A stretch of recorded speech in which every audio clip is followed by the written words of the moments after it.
Hello, this is Discover, and we take customer service very seriously. We know that if you have a question or concern about your credit card, that's a serious matter, and you need to talk to a real person about it. So we offer around-the-clock access to seriously talented representatives in the USA. Again, it's a serious endeavor. The only funny thing about it is Bob. If you call us and Bob answers, you're in for a treat. Get 100% US-based customer service and talk to a real person day or night. Discover. Exceptionally common sense. You know when you order a new video game, or a golf club, or a blender, and then it arrives at your door, you get a little thrill. Imagine how much more thrilling it is when you order a new car. With Nissan at home, you can shop for the perfect ride and order it without ever having to go anywhere. Sure beats a golf club or a blender. Buy a new car entirely online with Nissan at home. Delivered direct from dealer to driveway. Thrill starts here. Services may vary at participating dealers, subject to applicable law. See dealer for details.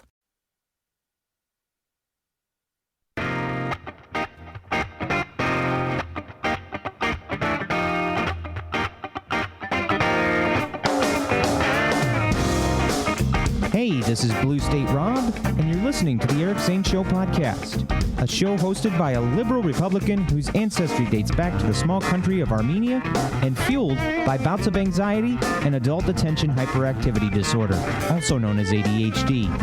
It's not the best, but still better than radio. Anyway, here's your host, Eric Zane.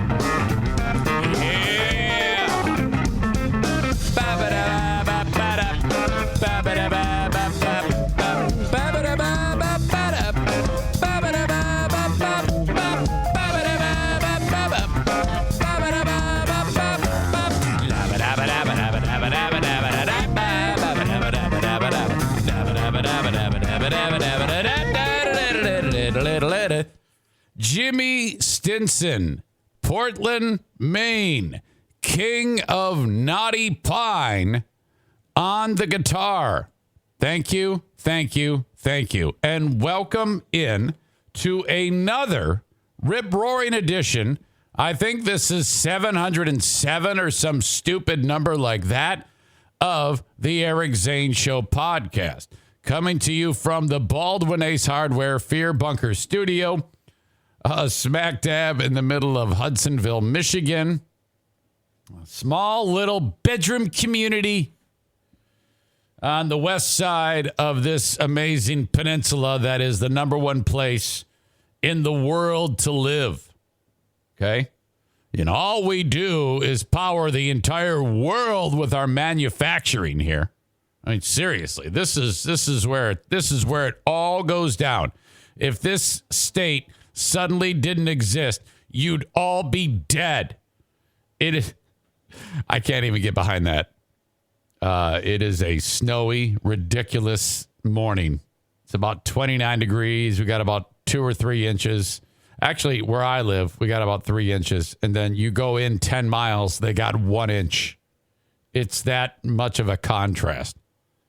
But as we like to indicate, the Baldwin Ace Hardware Fear Bunker Studio is where this show originates. Baldwin Ace Hardware, a beacon of DIY awesomeness and just stuff you need up there in the Northland.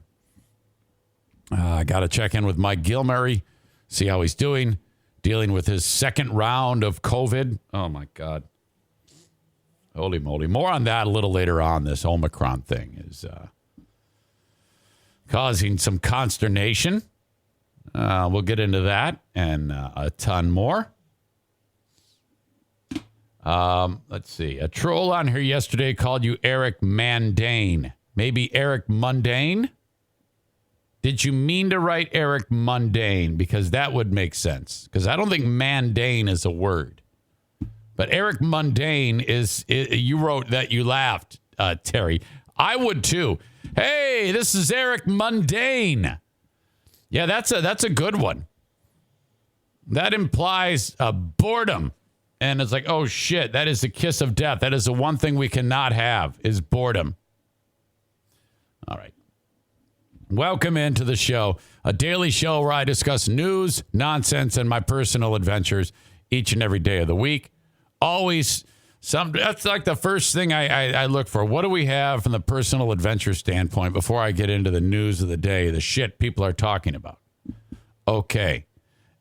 As you know, this show streams live on Twitch. Some of you are like, I don't know. I'm a boomer. I don't know about that newfangled Twitch stuff. Yeah, it's just another place where you can watch the show live. All right. And this is like a commercial for me. Super important that you follow me on Twitch. Even if I don't care if you go to twitch.com/Eric Zane Live, hit follow, and then never go back there ever again. As long as you know that that's where the live material at about this time, Monday through Friday, happens. Okay. I've been banging this drum about the goal of 300 followers on Twitch, which is remarkably low. Okay? I don't think that's too much to ask by the end of the year for a goal. That is my goal, to have 300 followers on Twitch. Okay. I think yesterday I sat right here and I said, we're up to 256 or 257. Now we're up to 258. Now, I was just looking at the stats. There were 5,300 downloads to the audio podcast yesterday. 5,300 downloads. Okay. What the fuck? Go to twitch.com/Eric Zane Live if you're listening to the audio podcast. Hit follow, and then that's it. I won't bother you anymore. I will not fuck with you anymore. That's all I'm asking. With all of those people that are listening to the audio podcast, I know kind of trying to bridge the two is sometimes a challenge. But my God, I will see it. And then I'll sit here on the show and praise you. I gotta praise him. What's that song? Fat Boy Slim? Something like that? I don't know. So anyway, I netted 1 yesterday. That's fucking terrible. Now, I know that the people that are on Twitch right now enjoying the show, you're probably already following. Thank you very much. I appreciate that. Hell, thank you so much for even just paying attention to me in any way, shape, or form, as we are a ragtag bunch of people getting our content each and every day. But it really makes a difference if you go to twitch.com/Eric Zane Live. And if you are watching live and not following, please follow. Thank you. Thank you. Thank you. Stand by. Still dealing with the fallout of whatever it was that was causing me this cold that I had. Man, was that a hell of a thing. Holy shit. So I'm kind of freaked out by the Omicron variant. Here's what we know. What we know is that it's too soon to say how, if this is more contagious. It's too soon to say if this can evade vaccination. It's too soon to say if it's more or less deadly. No idea. However, I am triple vaxxed, and I am implementing a mandate for masks to all Zaniacs. You must wear an N95 every time you leave the house. You are not allowed to leave even if you're going outside to rake the leaves. You have to wear an N95 mask. Now, I know full well none of you patriots are going to listen to me because I'm stupid, right? But yesterday I get on the treadmill, and man, I go, you know what? I'm gonna go into this gym, and I'm gonna wear this mask, this N95, while I bust out my treadmill workout, and I'm gonna show all these fucks in here that you can absolutely pull off wearing a mask while you're on the treadmill. So I'm like, all right, here we go. So I set my incline at 1%. I start out at 2 miles an hour, which is just a gentle stroll. And I'm listening to Robert Bradley and Widespread Panic and other Blue-Eyed Soul. And, every minute I'm going up 0.2 of a mile per hour. Before long, I'm walking faster in my little jaunt. I've got to go 29 minutes. I'm increasing by 1 minute every day. Once I get up to about 4 miles an hour, I got to start to run, jog. I mean, it's very, very slow. Hell, 6 miles an hour is a 10-minute mile. That gives you an idea how slow this is. Now, eventually, I'm going to get up to, by the time it's all said and done, about 750 a mile. But that's, I'm increasing every minute. This is part of my Eric Zane Show podcasting get back into shape plan. And then once I got to about 5 miles an hour, which is about 12 minutes a mile, I said, fuck this shit. And I took the mask off. I said, I can't do it. It's impossible.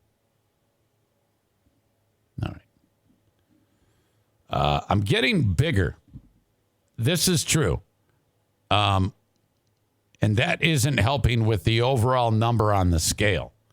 Been lifting a lot of weight lately, and it's all pathetic. Okay, it's all stupid amount of weight that everybody points and laughs. But my frame, my upper body, and well, my lower body for that matter, are actually growing. I know I'm getting larger. Leon is getting larger. Name the movie. And I'm like, oh man. So all this weight training, I have potential to become like old school Italian guy if I keep eating like an asshole and keep lifting weights. This is key to old man strength. If you want to become the guy with old man strength, what you do is eat like a dick and then sling weights around the gym. Then you get like barrel chested and fat and visceral fat on your belly. And then you're like, yeah, I can throw it. And then, that's how it is. That is key to developing old man strength and old man body. So, all right. Thank you. Look at that. The Duchess and Adam says the movie Airplane. A nice person here who looks to be new. Known on Twitch as Tybigred. What kind of dogs are on the couch behind you? Welcome in, Tybigred. Let me introduce you. The gray one, that is Bruce. He is a French bulldog. He's a large French bulldog, one of the bigger French bulldogs you'll ever see. He's about 36 pounds. He's ripped. He's about 3.5. This is Daisy. She's an English bulldog. She's the old one of these three. She's about 8. This is O'Neill. He is a shepherd beagle, or some call it a German beagle, or a beagle shepherd. Okay? He is about 5. And I got another one in the other room. It's another hound named Benny who doesn't like people. And look at that. Patriot Nick has gifted this nice newbie a $5 a gift sub in the channel. I appreciate that, Nick. You're very kind. Tybigred adds, how did you get them so they can all sleep at the same time on the same couch? Well, we're buddies in this household. We're pals. They do move from time to time, but right now they're being very calm, and this is nap time.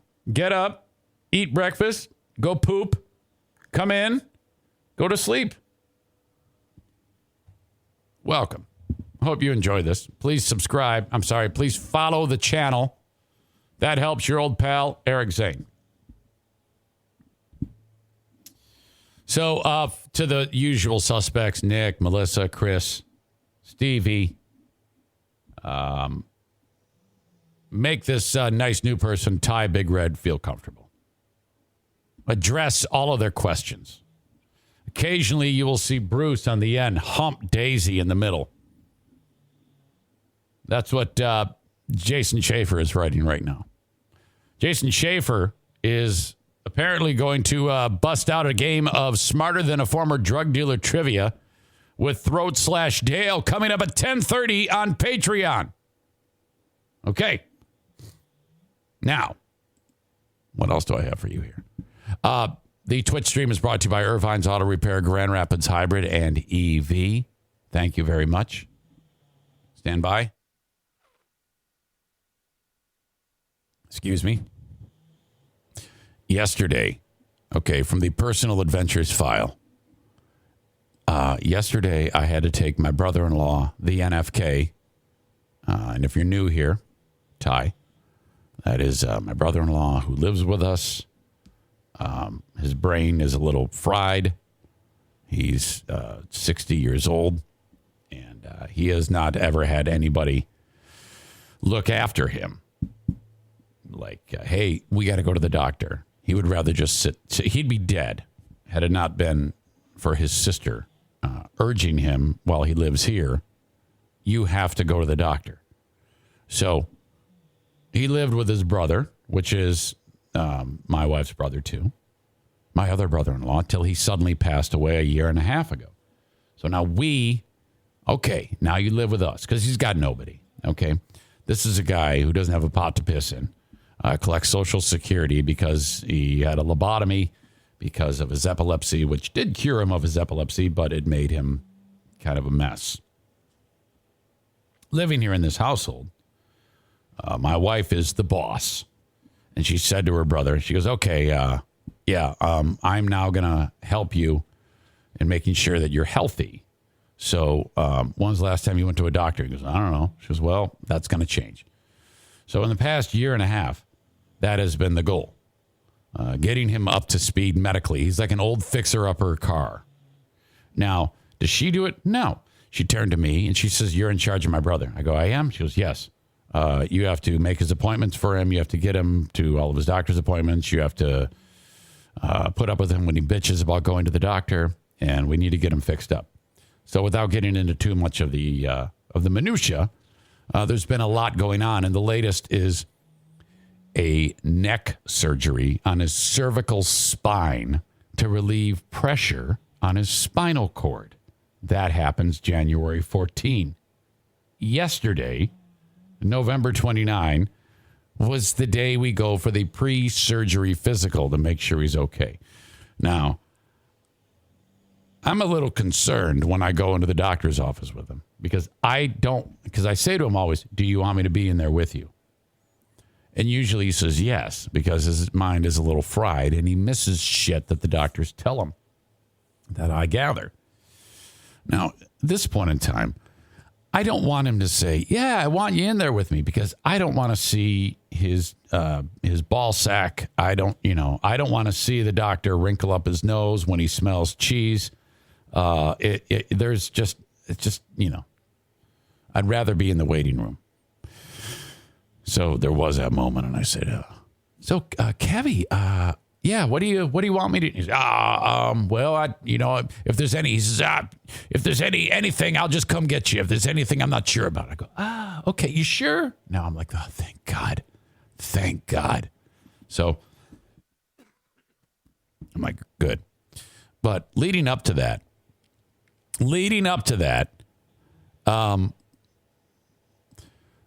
we walk into where we have to be, and there's just a young lady there at the counter. Now, this is something that I've talked to him about, the NFK, or Kevin, as he's known. When asked a question, he doesn't have the ability to control tone of voice. Okay? So if you, for example, walked up to me and said, hey, how many days a week is your show on? And I said, yeah, 5 days a week. Like that. That tone would tell you that I'm talking to you like you're a stupid fucking asshole. Yeah, 5 days a week. Yes, I'm giving you the answer, the correct information. But the annoying sound of what I'm saying to you and just the mocking, patronizing style, you'd want to kick my fucking ass. Well, he doesn't have the ability to cover that up. Okay? And so it's always so off-putting. Simple questions get asked of this man. And first of all, he gets a little bit confused. And he's still... No, I have all the answers. Well, you all know that. I always have all the answers. I'm always right. That's one thing that you've all learned, is that I am always 100% right 100% of the time. We've covered this for years. So anyway, I'm standing there in front of this nice lady, 28 years old. She goes, "Hello, welcome. How are you today, boys?" I go, "We're fine. This handsome devil's got an appointment. This is James." Now, you're wondering, James, what? Yeah, his real first name is James, which is my son's name. Also, his middle name is Kevin. I don't know. And when you're raised by a family of Kentucky hillbillies, that's a thing they do. And I'm not kidding, because his dad, his first name was James, but his middle name was Gerald, so they called him Jerry. His mother, my mother-in-law, God rest her soul, God rest both their souls, her middle name was Sue. Her first name was Carolyn. She's known as Sue. So Suey. I don't know. Not Diana, though, because Diana's middle name is Lynn. We don't call her Lynn. I wouldn't have married her if I had to refer to her as Lynn. Hey, Lynn. Sorry if your name's Lynn. Anyway. I keep thinking of Lynn Dickey. There's another reference to you. Who is Lynn Dickey? Trivia question. Tell me who Lynn Dickey is on the chat. Hello, boys. Hello, welcome. Yeah, this handsome devil James here, he's got a physical today. And he's just looking at me like, shut up. First question. She says, "Okay, James, date of birth." Gives her the date of birth. I can tell he's already antsy. And she says, "What is the name of your primary care physician?" Now, who doesn't know what that means? You know, that's the one you see all the time. That's the one that you go to at least once a year, who says, "Turn your head and cough," who asks you questions, goes over your blood work, puts his finger up your butthole if you're a dude. That's what we're talking about here. I can see the gears spinning in his head. And he looks at me and he's all like flustered. And I'm like, "Okay, answer." And he goes, "Well, I don't know. I've only had him for 3 weeks." Just like that. Like he actually sounded like that. "Well, I don't know." And he had like that look. And he put his hands up like the what the fuck avatar. "Well, I don't know. I've only had him for 3 weeks." And she just pauses. And I'm like, first of all, that's not true. He's had his primary care physician for over 1 year. And I said, "Kevin, she's referring to Dr. Detler." "Oh, Detler." I'm like, fuck me. Why? Why do you do this? What is going on in that brain of yours that makes the simplest, most basic the things? She asked you a series of like 1 and 2 syllable words. She didn't ask you anything overly in depth. Why is your go-to a frustrated, mad face, annoyed fuck? What the fuck is going on there? Oh my God. So then I'm kind of like giving them side eye. I answer, and then I am just, "Oh, Jesus, please." And then they always, when you utilize the Medicare system, which he does, they always have, for some reason, a series of questions that every, in this case, administrative person has to ask the patient. They're the same every time, if you've ever dealt with anybody on Medicare. And we've been asked these dozens of times since we started going to see some doctors to get his health in order. All he has to say is, "Nope, nope, nope, nope," and done. she says, okay, I've got a series of questions about Medicare that I have to ask. And so she's kind of like warming him up. She knows full well that he's been through this before, obviously. And so she's kind of like, I kind of have to do this. So I'm going to ask you this series of questions. You just answer them. That's all you have to do. And she starts asking him. He goes, that's the same answers I've given before. Now, he's never, ever seen this person, ever. We've never been to this doctor's office. And so I'm like, okay, review flag. I throw the red flag out of the field. I go, time out. And I looked at her, I go, can you give us a minute? Can you give us just a minute, please? She goes, okay. She closes the little glass thing. I turn to him, I go, dude, okay, this is 2 questions, 2 awkward moments. Listen to me.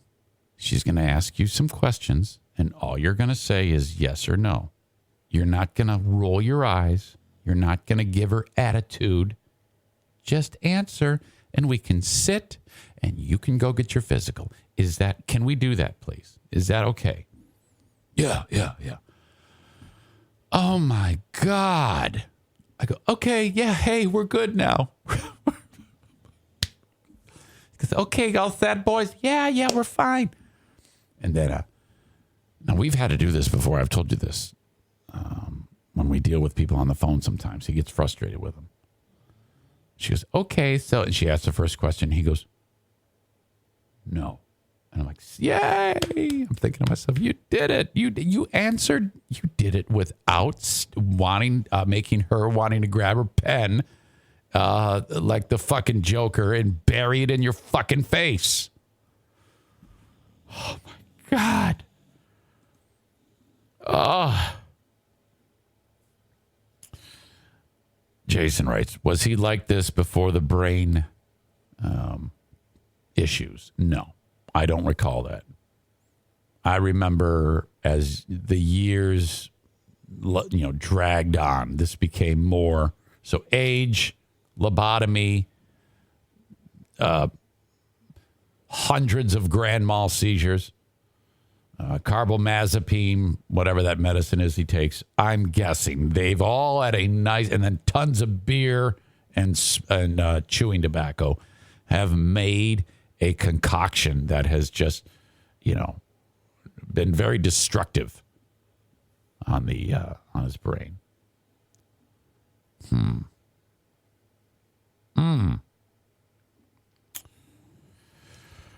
Boy, reading some of these comments out of context. Tybigred is getting an education. Don't mind occasional dog porn in background. They aren't always as well behaved.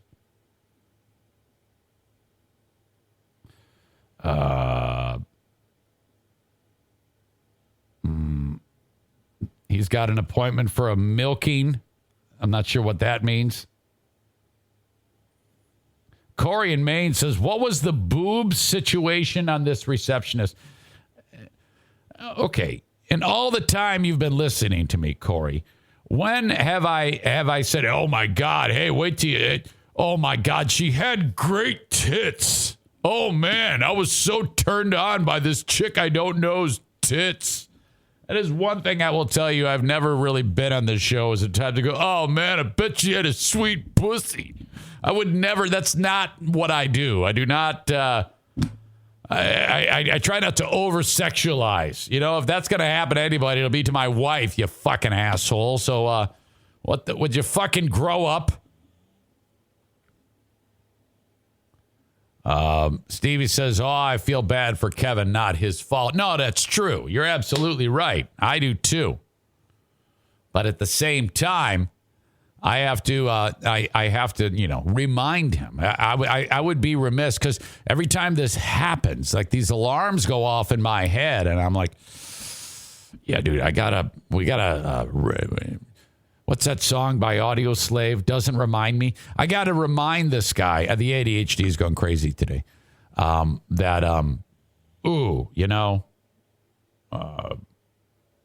You can't treat people like this. This is, in our society, this is not what we're supposed to do. Okay? So, he goes in there. He comes out. He's got this piece of paper in his hand. He gives it to me. I read it. The first thing I read, problem. Avoid nicotine between now and surgery. That surgery is, like I said, January 14th, 2022.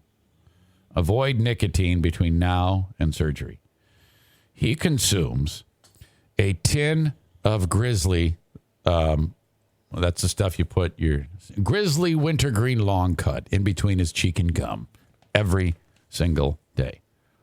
One of those tins a day. He just crushes it. Oh, God. So that's out. Second most important thing. Avoid alcohol between now and surgery. So that's out. So then I sit down with him. I go, okay, we've got however many days we have between now and January 14th. All of December plus 14 days. What are we going to do about these things? And he says, yeah, they told me to just kind of a week before limit it. And I'm like, well, that's not what it says. He goes, yeah, that's what they, and I'm like, fuck, I'm not going to get in the way of you. Can you imagine if I said to him, no more nicotine, no more Ham's beer? Oh, now it's not like he drinks 10 a day. He drinks 3 beers every single night. Every single night he drinks 3 beers. Sometimes 4. It used to be 5. When he got here, it was 5. 5 a day, which is pretty much drunk, I think. I don't know. He's 5'6". Okay. I probably shouldn't share all this shit, but fuck it. He's 5'6". He weighs 198 pounds. Holy shit. He's way overweight. His BMI is 31.71. Blood pressure a little high. 148/93. Overall temperature 98.2. Respiration 16 breaths a minute. Oxygen saturation 96%. Pulse 92. So, okay, and then it says limit alcohol to no more than 1 drink per 24 hours. Absolutely no alcohol 48 hours prior to surgery. I think that will be the first rule he follows. Absolutely no alcohol 48 hours prior to surgery. That's the only one that I'll enforce. Okay? I'm going to leave it up to him to cut back on his nicotine and alcohol. I'm not exactly sure why they do that. I don't know if that has to do with the amount of, like how thick the blood is, I'm not sure. Or what it does. That might have something to do with the blood vessels, how elastic it makes them or whatnot. I'm not really sure why they say that. You'd have thought he would have asked that question, but I don't think he did. So, all right. They're going to cut into his neck and carve out a new spine. And then the fun really begins. Stand by. Okay. Dear Meathead is tomorrow with my dad. I need questions. Send them along, Eric at ericzaneshow.com. Thank you in advance if you're thinking about sending a question. Okay. Eric at ericzaneshow.com. That is the Shoreliner striping inbox. My 87-year-old father. Still going strong. Still kicking. Okay. The Great Food Giveaway update. I'm updating this every single day, so get used to it, until either we make our goal or until it's time to do the Great Food Giveaway at Irvine's Auto Repair, Grand Rapids Hybrid and EV. As most of you already know. But it's, like I said, this is worth repeating. We're going to make this happen. We are a ragtag bunch of audience members. This show is definitely not the biggest. but it is really, really powerful, and we tend to come together and come together right now. And so 100 Christmas meals for, as it's described in the politically correct world, food-sensitive people, underprivileged. We have 100 boxes. Inside each box is Christmas dinner, a ham, potatoes, gravy, corn, rolls, pumpkin pie. People drive up, okay, in their 1995 Buick Skylark, roll down the window, we put the food in there, and off they go. No questions asked. If you know someone who falls into that category, will you please let them know that on December 23 to be at Irvine's Auto Repair, Grand Rapids Hybrid and EV. I don't yet have a time as to when we're going to be there, but just kind of warm them up to the idea. That's tough for people to do. I cannot imagine, think about this, having to be in a spot where you're absolutely reliant on that, okay? That's no joke. Now, I don't want to get into the details as to why people are in this scenario, okay? That's not what this is about. This is about making, for this period of time, Christmas, that meal is taken care of by you all to make these people happy who otherwise have some fucked up shit going on in their lives. Okay? And them just knowing that you all care is ridiculously important. Ridiculously important. Yesterday, 3 donations rolled in to help raise money for this food. Cost $3,300 roughly to pay for all this. Yesterday, we got a $250 donation from a family. I got a $40 donation from a family. I got a $50 donation from a family. Thank you all very much. You know who you are. That's it. That's what we got.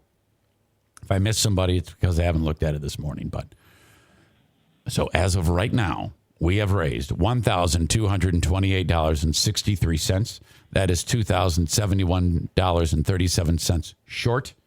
We have 23 days to get that made up. And I know we're going to get it. Thank you in advance.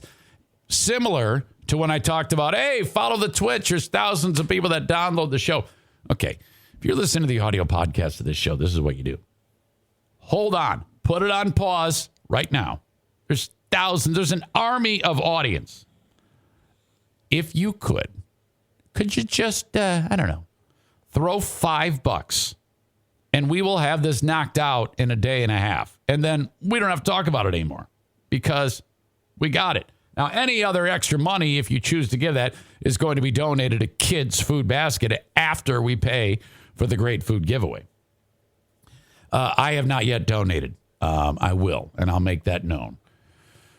I don't want you to think that I'm just soaking money out of you all. Diana and I will be making a donation, but I'm going to wait, okay?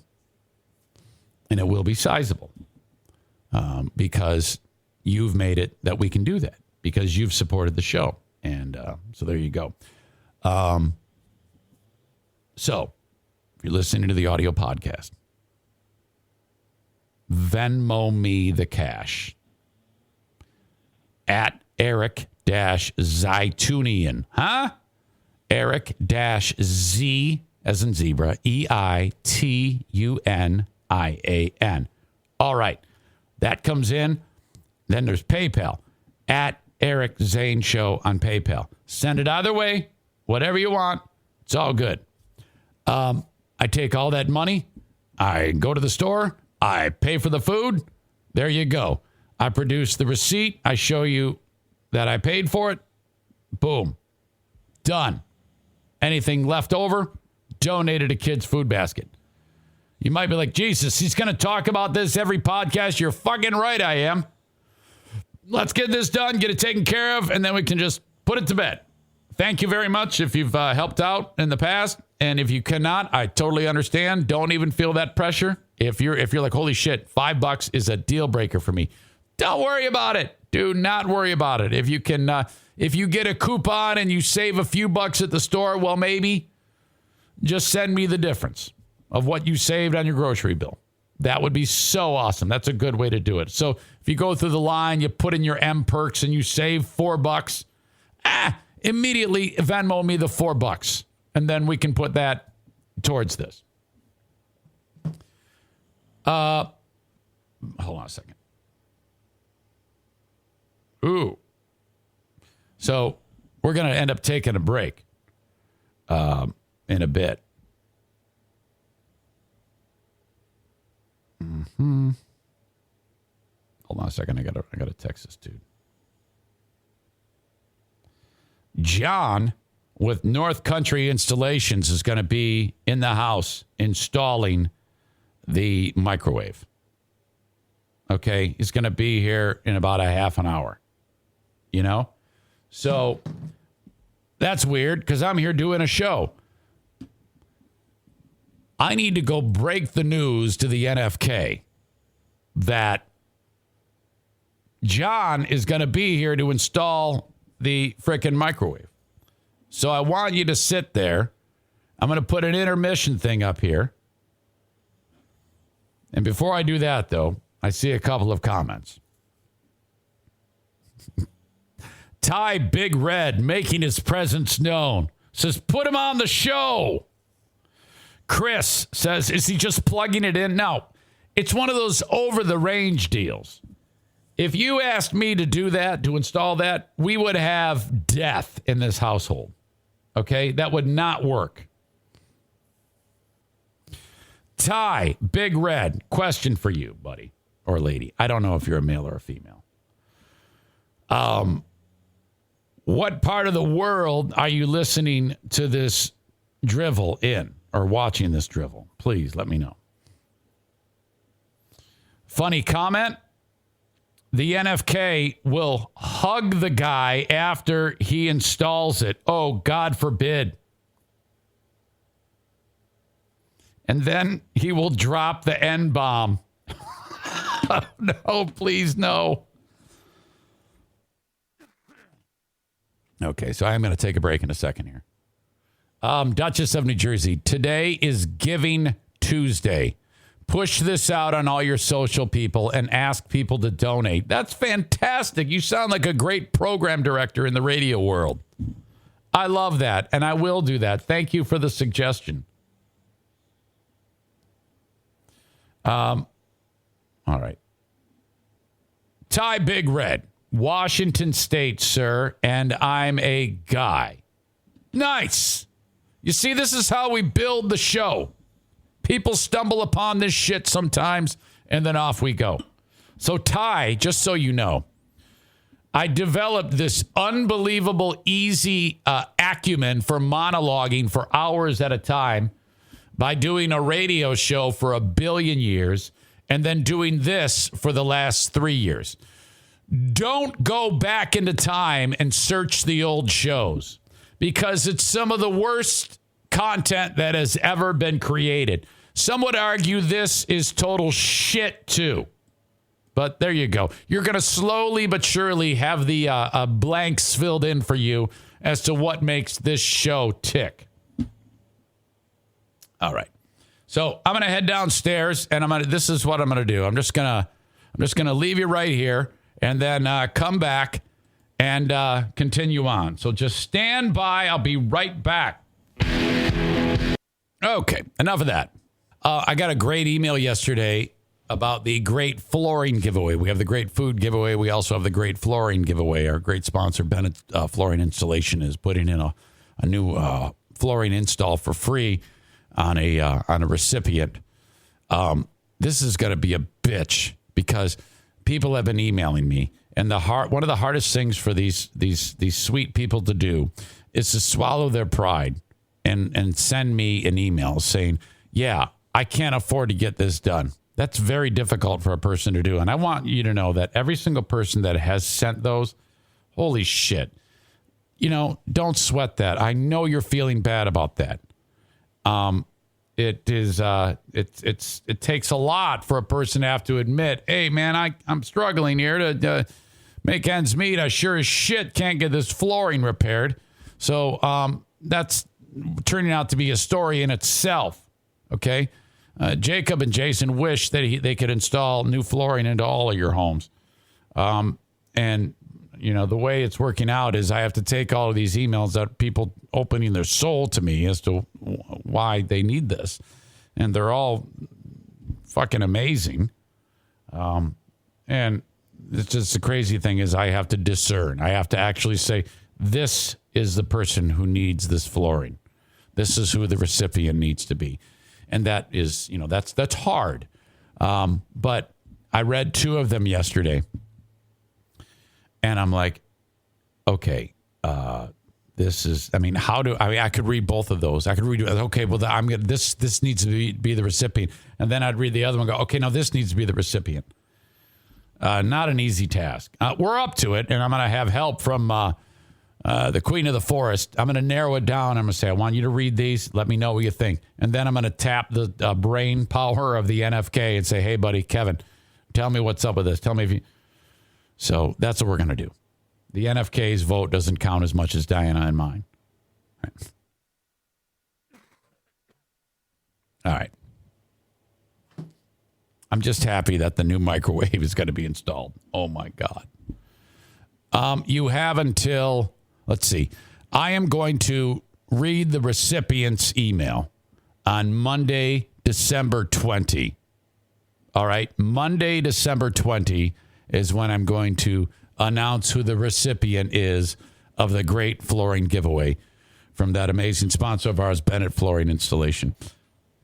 I just realized something. My sign for my great sponsor, Irvine's Auto Repair, has seen better days. This thing is going to fall again, but I got to put it up. Hang on. Sorry, real lull in the content right now. What you do is you start rolling a timer as to when this is going to fall. And then take bets.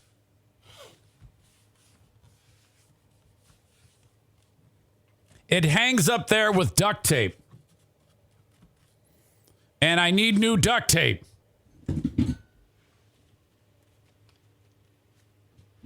Okay. I heard a news story today that I got to have Christmas gifts ordered by a certain date. I think it's December 15. If they're not ordered by then, I'm not getting them in time for Christmas. So I got to focus and get this shit done because the Queen of the Forest needs some things that has a few things on her list. So, God, I got to get this shit done. And she's got a list. And but some of this stuff, it's like I need sizes. Oh, my God. Shit. For like boots and shoes. And then, oh, God. What I'm getting at is I may end up going to a store. And I do not want to do that. Okay? I'm going to try to pull this off strictly from home. I don't like going to the mall. First of all, because it looks like the fucking Walking Dead in there. Nobody goes to the mall. Only an asshole now would dare go to a mall. Did you hear that on Black Friday? Like nobody bought anything. It was retailers are very disappointed because yeah, you know why? Because nobody fucking leaves their house. There's a pandemic where everybody's dead, for God's sake. That's why no one's going to, and it's shitty. We can do it all from home. And then they wait. And then yesterday, the news today is, Cyber Monday was bigger than, well, of course it was bigger than ever. That's what we do now. We buy shit from our homes. We always have for the past 2 decades. What asshole goes to the store? I don't want to be that asshole. Okay? Shit. All right. This show has a Patreon. So when this podcast ends in about an hour and 7 minutes, we're going to regroup and then do a second show, the Patreon bonus podcast. I always have some ultra sensitive shit on there to talk about. Okay? Stuff that you wouldn't hear about here because I don't want to just blurt it out to the world that anybody could hear it. Today is no different. Yesterday, I told you about some very particular things going on in this family that I don't dare discuss here. And I don't even want to hint around as to what they're about because it's a very sensitive topic and certain people may hear it and then my ass is fucking I'm going to get my ass kicked. And so I'm asking you, if you are on Patreon, Dean, to not say anything about this. Shh. Just know I'm chronicling a certain thing that is happening in our lives on the Patreon. Okay? So just know that's all I can say is there's a lot of shit happening around the household here. Another thing that's going on is, God, I didn't want to say shit about this. My youngest child, Madison, she's 19. She's in college, okay? College is 30 miles to the west. Beautiful school called Hope. This is a religious college. It's a Christian college. She didn't go there because of that part of the curriculum. But you're basically surrounded by a bunch of Dutch kids who are getting a pretty solid education at this school. It's a very expensive school. Not that I'm cut out to pay for it. But, you know, you do what you can for your kids. Somehow beg, borrow, steal, some way you figure it out. There is an issue in her living arrangement that is resulting in some real eye-raising behavior that I cannot wait to tell you about on the Patreon. Okay, and I'm pausing and thinking what I'm supposed to say here because if I say too much, it's going to be fucked. And somehow it's going to get back to her, which means I'm screwed. But I'm going to talk about it on the Patreon today. Oh, boy. I have never heard of this behavior, ever. I've never heard of, well, I'll just say it. I've never heard of such a sexually aggressive young girl in my life. And I'm not talking about my daughter. A young woman, I should say. Oh, boy. Wait till you hear this. This is juicy. All right. But what makes the meter move on this show is the audience, and the sponsors. And the open of this show today, brought to you by TC Paintball. Terrific entertainment venue here in West Michigan. Get a group together and go play. It's winter, pretty much. So now we're indoors. The indoor air ball field. Get a group together. All you need to do is put on some junky clothes and show up. They walk you through everything. You pay one fee, you get paint, you get balls. Wait a minute. You don't get balls. You get paintballs, you get gun, you get mask. If you want, you can buy some upgrades, like maybe some armor. I recommend spending $6-7 and getting the gloves that are protective to keep because hand hits hurt, as it's told to me. You can also rent gear that if you want. And then, you're led through your party by the qualified staff there that says, all right, here we go. Team A is playing Team B. Team C and D, you guys sit back and watch this spectacle. Here we go. They go out onto the airball field. There's refs there. You're out. You're out. And then you have a war. They keep standings. And then whoever wins, that's it. Bragging rights, maybe a T-shirt. It's all there. TCPaintballGR.com. If you're in Grand Rapids, Michigan, or West Michigan in general, consider taking a party over to TC Paintball. Wednesdays, ask about Little League. Worried about my sign. I don't want it to fall.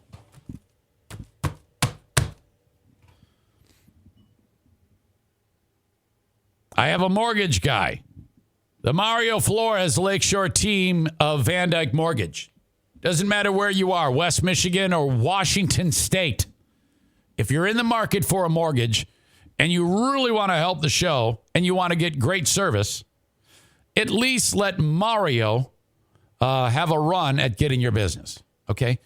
Call him up, 231-332-6505. Say this. Hey, I listened to the Eric Zane Show podcast. That's how I heard from you. You're probably going to get a message, by the way. Please call me back. Eric Zane told me you would call me right back. That puts you at the tip top of the line. I'll tell you that right now. Because if anybody doesn't get a call, they come to me. And then I say, dude, why am I telling people to call you and you're not calling them back? You got to call them right away. Eric Zane Show podcast listeners are at the tip top of the heap. I know you've got an army of people every day who want your business. But my show's number one, 231-332-6505. Okay, you can get a refi, you can get a first mortgage, you can get a 10th mortgage, whatever it may be. Anywhere in the U.S. with the exception of Washington. No, Washington is good. I don't know why I said that. South Carolina, Maine, Hawaii, and Alaska. I just got done saying you can get a mortgage in Washington. Okay, let's talk about Joe Biden. I heard Anthony on the Anthony Cumia talking about this yesterday. And I said, oh, God, I got to get this clip. About as far as I'll go about Biden is saying that he's, his brain's a little cooked, in my opinion. How hard is it to say Omicron? We pretty much got it down, right? Omicron. It's the new variant. Omicron. Nope. This is embarrassing. This is another example that makes me just go, oh, come on. How is this even possible? This is Joe Biden yesterday talking about Omicron. I want to take a few moments to talk about the new COVID variant, first identified last week in Southern Africa. That's South Africa, for starters, okay? It's called the Omicron. For God's sake, what the fuck? Anthony said, how much do you think they tried to beat that over his head? That's a fucking great take. That they actually said, okay, say it with me now. Omicron. Omicron. Say it again. Omicron. Say it one more time. Omicron. No, sir, not Omicron. You got to get this one right. It's not the Omicron. A few moments to talk about the new COVID variant, first identified last week in Southern Africa. It's called the Omicron. God. It is to their credit, the scientific community in South Africa quickly notified the world. South Africa did do that. And then right away, Biden said, all right, nobody can fly in from these nations in South Africa, including South Africa. And there's all sorts of different ones in that region of the world. And South Africa said, oh, wait a minute. Hold on a second here. That's huge for us. That is way overstating things. And here's the thing about this variant. We don't know if this is any more or less contagious. We don't know we don't know anything right now. Okay. So I guess getting ahead of it, erring on the side of caution. I also heard the point made. Trump, when he said, okay, you can't fly in from China. I'm putting a travel ban on China. That was a very good thing that he did, by the way. At the time, everybody said, oh, my God, this is the end of the world. Xenophobic. This is terrible. What a sick fuck you are. Oh, shit. Jen Psaki said, yeah, the difference was he tweeted about it, and he said China flew. I don't give a shit about that either. If I were her, she answered wrong. She should have said, yes, you're right. We did make a big deal about it then. However, because now everybody is saying, well, how is this any different? This is bullshit. Nobody's talking about travel bans in South Africa. Holy shit. Oh, my God. Oh, my God. Okay. Everything's changed, though. Back then, when Trump said, all right, travel ban on people from China, and everybody gave him shit about it, he stood his ground, and to his credit, I mean, Trump's a fucking asshole, to be sure, but that was a great move. He saved lives by that maneuver. One of us, it was a strong play right there. And that's what the U.S. is doing now with Southern Africa, all those Southern African nations.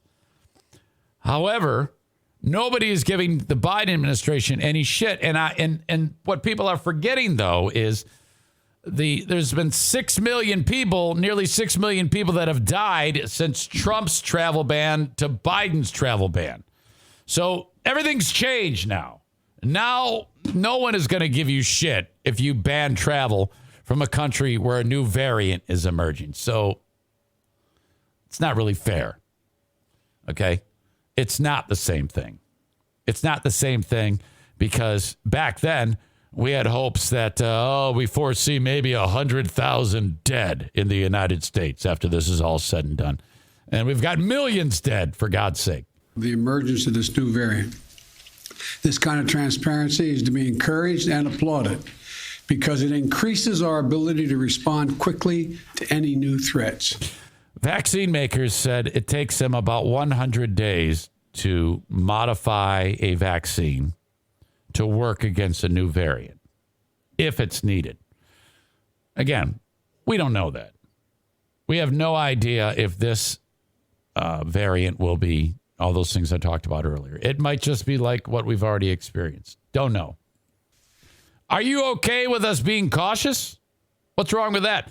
In the meantime, they're saying, get your fucking booster. And you should. Some of you dummies, hell, you haven't even put on a mask yet. And that's exactly what we did. The very day the World Health Organization identified the new variant, I took immediate steps to restrict travel from countries in Southern Africa. Can you imagine if he said, just like President Trump did?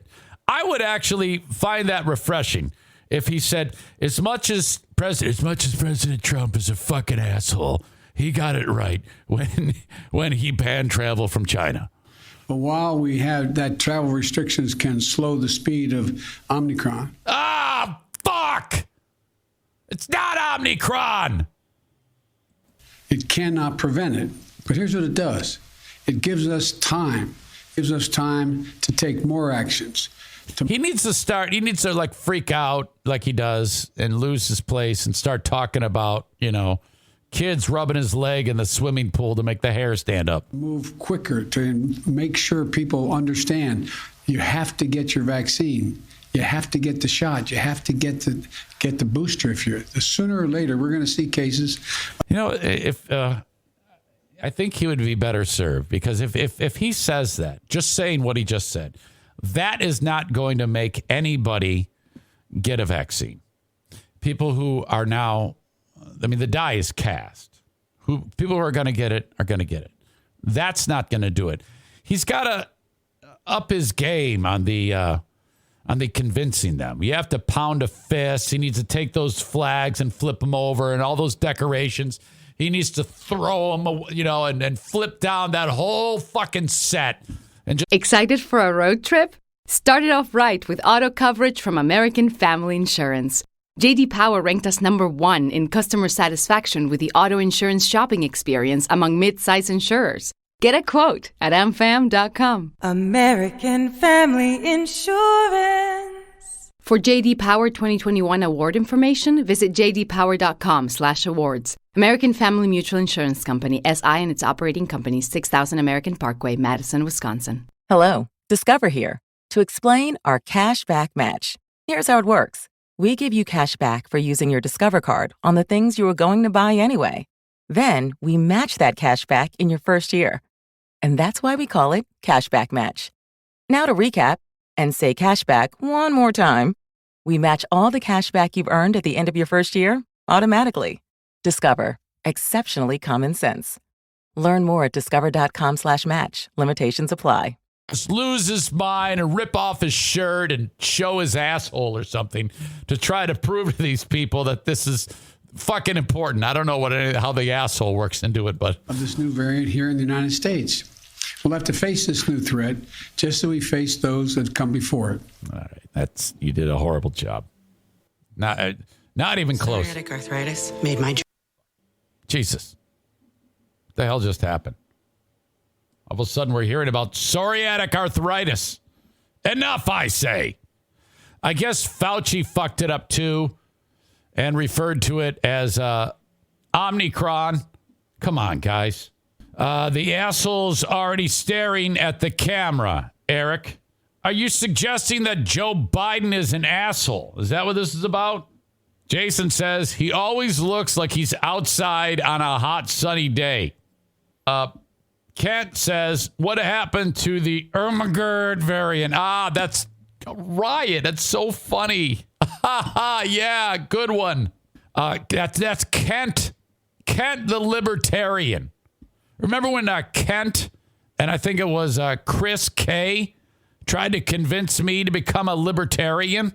And I go, oh, okay, well, let's see what you stand for. And then I take a look at their shitty platform. And they, thank you, Ty. Ty says the president is always right, Eric. Well, perhaps you're a liberal. I am not. I don't think that that's true at all. Yeah, Ty, these fucking assholes, Chris and Ken, they're like, yeah, man, you're going to go libertarian. I'm like, oh, well, let's see what they're all about. And the first thing it says is, oh, he's joking. Ty is joking. I see. Yeah, I can't tell sarcasm on text. First thing it says is we stand by what is it? Medical freedom. And I'm like, so what is that? Yeah, that means we don't want to wear a fucking mask or get a vaccine. Well, fuck you. Eat tons of shit. No. Go get your vaccine, you dumb dick. My God. Are we going to have a running count of all the Omicron mispronunciations? Well, we got 2 on that one. Corey says, I don't like Trump, but that was the right thing to do. I agree with you. Trump was, that was a great move. I remember when it happened. I was like, well, fuck. Why was that a big deal back then? It was the only reason why it was a big deal was, first of all, it was Trump. Okay? And, there tends to be a touch of racism and xenophobic things that flew out of his fucking face from time to time. So it just so happens that this deadly virus comes out of China, and he doubles and triples down and calls it China virus and China flu or Wong flu or whatever the fuck, and then he blocks travel. So anybody's like, fuck, it's so terrible. I cannot believe he's blocking. No, that was the right thing to do. That was the right thing to do. Oh, here we go. Now it's just about personal choices and freedoms. I did get my vaccine because it was my choice, and I choose to do what I felt was best. Thank you, sir. Yes. I'm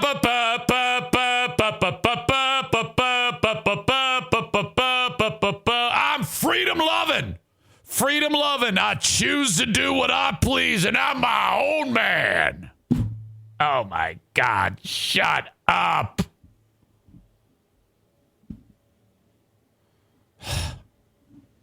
Pain in the ass. Anyway. Where was I? Okay. Then there's this. This is also kind of a sensitive topic, but I'm right on it. I keep hearing rumblings that murderer Darrell Brooks, who smashed through all the people in the parade. Well, first of all, what's telling about Darrell Brooks is how quiet it's been about this story. It's been about a week and a half since that happened, a little less, since he drove through the dancing grannies and children, and there's kids still in the hospital. People are still dying from this mass murder that happened. Okay. And in my opinion, there is nothing different than this mass murderer than gunmen at the hotel at the country concert in what the fuck was it? I don't remember. You know, the one in Vegas, or any mass killing. The only difference is the weapon used, which in this case was an SUV. But why? What? About a week ago at the hockey game, somebody said, "Oh yeah, they're not talking about it." One of the scorekeepers says, "Yeah, they're not talking about that story." I go, "What are you talking?" And I go, "Well, yeah, you're right. Actually, I haven't heard that much about it." Well, and they go, "Well, the guy who did it is," and this is according to the guy. He goes, "First of all, he's black. Second of all, he supports BLM and he hated white people, and he said it publicly." I go, "What? That really?" And I thought, well, maybe this guy's just getting some fucking sideways info or something like that. I don't know. I don't think so. I think that everything he just said, that guy said to me at the hockey game, is true. And the bias in the media in this story is really telling. It's really fucked up. Okay. This is what I'm referring to here. Daryl Brooks was kind of like a wannabe rapper, all right? And he was a career criminal. And I guess let's start with this, just from my own perspective, with 68 people badly hurt, a number of them still in the hospital, children and old ladies dead, laying in the street, bleeding out, horror scene like a war, and this guy just drives through. We haven't really gotten behind what happened because it just hasn't really been talked about. Had this been a mass murder with some white guy at a hotel shooting up a concert, you can be rest assured there would be talk of, well, this would be talked about every fucking day at the start of the news, and there'd be calls for in Congress about gun violence and all this shit, and they would be saying he was dead at the hands of a gun and blah blah blah, and they would politicize this. I think that stands to we can all agree that would be the case. We haven't heard shit about this guy. According to this article, the Washington Post, and I didn't even hear anything about this, and I'm hearing about it now, and so now I'm talking about it. I usually don't like to go down this road, but it's too loud to ignore. Washington Post drew some pretty heavy criticism for a now deleted tweet that said, quote, "The Waukesha tragedy caused by an SUV." Oh my God. That is laughable. It's so bad. I don't want to laugh at how ridiculous that is, considering that there's a pile of babies and old women in the streets of Wisconsin because this fucking asshole. The Waukesha tragedy caused by a SUV. Quote. Oh, no. It said it made no mention of the suspect, Daryl Brooks Jr., who allegedly, well, he did it. He drove the truck that killed 6 and injured. I think it's up to like many, it might be more than that now. I think it is 6, and injured many more at a Christmas parade last week. The article that the tweet linked is still up, though. And then CNN also has jumped in with a similarly awful thing. The tweet says, and it was posted November 28th, Waukesha will hold a moment of silence today, marking 1 week since a car drove through a city Christmas parade, killing 6 people and injuring scores of others. I think of all the things I've seen recently, this type of bias is so disturbing to me. What is the problem with just saying what happened? What's wrong with saying Waukesha will hold a moment of silence today, marking a week since Daryl Brooks Jr. drove through a Christmas parade, killing 6 people and injuring scores of others? Why is that? I would think that if you went with the first one that I read, you'd be like, oh, fuck, we're going to catch hell for this. Yeah, I mean, My God. It links to an article by Keith Allen, which was updated Sunday night. The headline more aptly reading, Waukesha held a moment of silence Sunday 1 week after a man plowed a vehicle through a Christmas parade. Wow. Allen devotes several paragraphs to a status update on the children who were tragically killed or injured. Quote, more than 60 people, 18 of whom were children, were injured last Sunday, November 21, when a driver plowed an SUV through the city's Christmas parade in downtown Waukesha.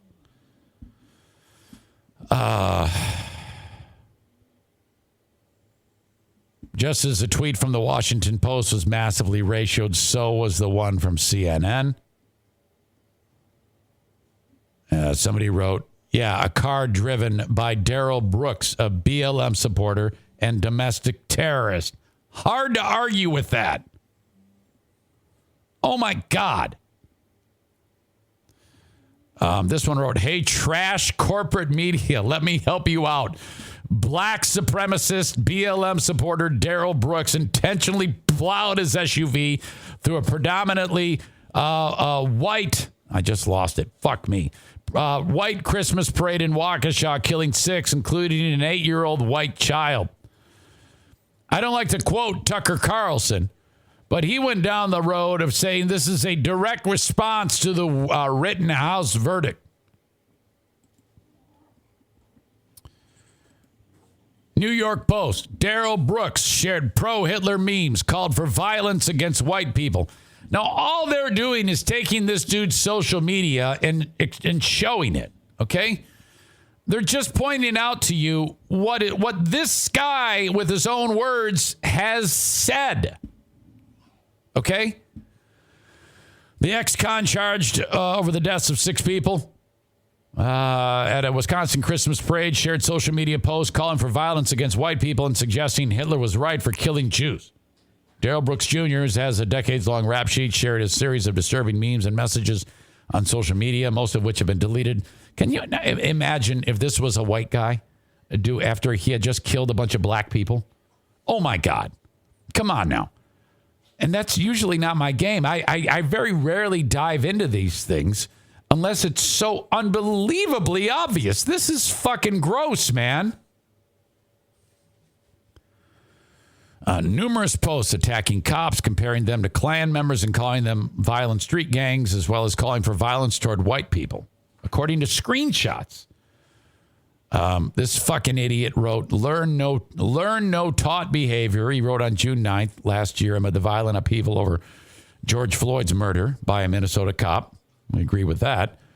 So when he writes weird, when we start back knocking white people the fuck out, I want to hear it. The old white people too, knock them. This is what he wrote. Knock them the fuck out, period. He wrote under his rap name, Math Boy Fly, along with a middle finger emoji. Police have yet to announce a motive for Sunday's carnage, but all 6 who died, including an 8-year-old white boy, were white. Well, hell, everybody in Waukesha is white. In 2015, he also, but I do believe that this was a racially motivated response to the Rittenhouse verdict. I do believe that. In 2015, this piece of shit also shared a disturbing anti-Semitic meme that appeared to align with the beliefs of the black Hebrew Israelites, according to another screenshot shared by the Daily Mail, titled Hitler Knew Who the Real Jews Were. It shares the widely debunked claim that the Nazi maniac had warned that his genocide was partly driven because he knew, quote, the Negroes are the true Hebrews. It suggests World War III would start when people, quote, learned Hitler was right and, quote, did the world a favor by killing Jews, according to Darrell Brooks Jr. There's no sourcing on the meme, and a Reuters investigation has made clear there's no reason to suggest the warning was made by Hitler, who saw black people as a threat to the purity of the Germanic race. In his rap songs, Brooke also bragged that he was, quote, a terrorist and a killer in the city, according to The Sun. Now, you might be like, Eric Zane, I can't believe you're going down this road. It's like, look, fucking fair game. I would do the same fucking thing if some white motherfucker did this shit to a bunch of black people. And I have. But so let the record show that. But this is a big steaming pile of horse shit. The ignoring that is being done about this racist piece of shit, Darrell Brooks Jr. Okay? And the underlying story of the quiet nature of how this is being approached. Think back to when anytime there's been a violent mass murder done by a white guy on a group of people. And if you add the caveat of white guy who, let's say, he marched into a black church and tore the place up and killed everybody. Oh, my God. So this is fucked. And normally, like I say, I try. I'm like, boy, is there something here? In this case, I do. I absolutely believe that there's something here. Huge bit of bias in the media in this story. It's obvious. My God. All right. Hey, I've got T-shirts for sale. I have for quite some time. You can find them at ericzaneshow.com. Go to the website and check out what I have to offer there. I've got a number of great styles for you to have a look at. And just click on merch and off you go. Thank you if you've purchased one in the past. Makes a great Christmas gift. I'll just say that. Great Christmas gift for an Eric Zane Show podcast T-shirt. I've got one that features all the pets, including the late, great Buddy Bob Catface. Ty, who's I've gone to for a good portion of the show. Seven pets in this house up until about a year and a half ago when we had to lay Buddy down. We have 4 dogs and now 2 cats. All right. Wings Guy 71 says, I'm just going to say it. If all the skin colors were reversed in this tragedy, cities would be burning. Oh, without a doubt. There is no doubt in that statement. That is absolutely true.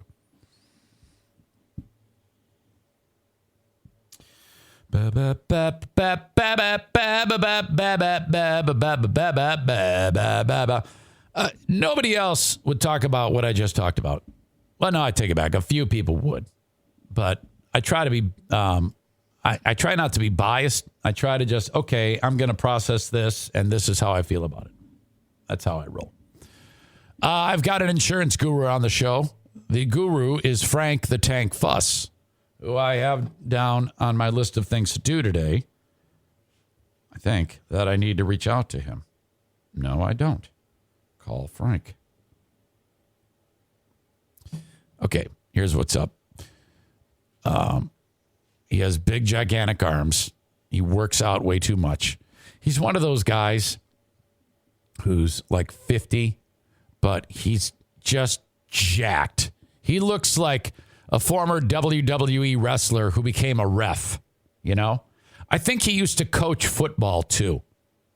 All right? And he is a licensed independent insurance agent / broker. He can help you no matter where you are in the audience, no matter what your goals are, no matter what you need him for. If it has the word insurance attached to it, he can help you. And the best part, it's free. 616-914-4070. Call or text 616-914-4070. Or just go to, what the hell is it? The website again. Buyinsurancehere.com. I can't believe I lost that in my brain. Buyinsurancehere.com for Frank the Tank Fuss. It can help you with Obamacare, Medicare, workplace insurance, life insurance, dental insurance, eye insurance, car insurance, homeowners, anything. Okay? Call him. He's the best. Comedy at fullhousecomedy.com. Go see Carl Mencia. Carl? What's his name? Carlos? Carl. It's not Carl. Fucking Jesus. What the fuck is my problem? Go see Carlos Mencia. He's coming to town. Fullhousecomedy.com. Make sure you heckle him about Joe Rogan. JM Synthetics.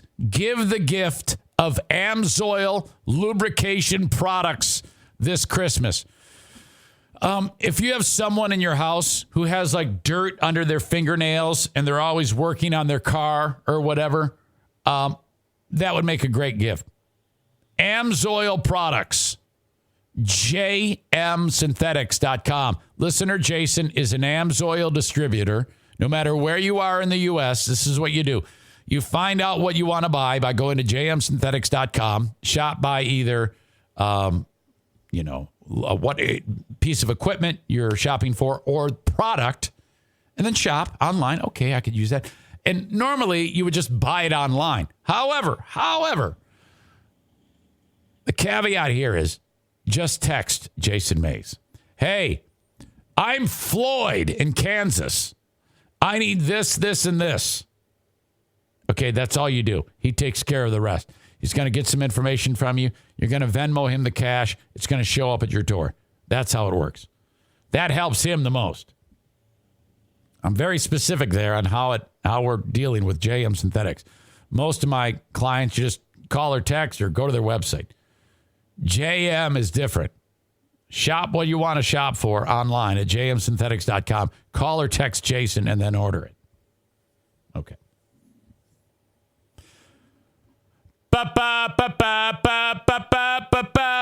Brian Kelly's leaving the Irish. Brian Kelly's leaving the Irish. Fucking you in the ass. Hey. Rudy is pissed off. Brian is leaving. Rudy is pissed off. Brian is leaving. Fuck you, Irish. I've been here for 12 years. I'm going down south. I'm gonna be the richest coach. Probably 12 million a year. Gonna make more than the fucker from Alabama. I am Brian Kelly. Hey. Notre Dame fans. Oh, my God. What the fuck happened? Who saw that one coming? Oh, my God.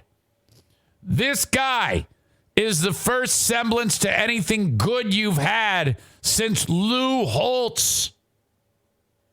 All of that Catholic armament behind you, and you couldn't keep them. If I'm Notre Dame, okay, you finally have a coach who for the past 12 years has put you on the map. You've only lost one game this year. You're respected again. You're making tons of money. Oh, my God.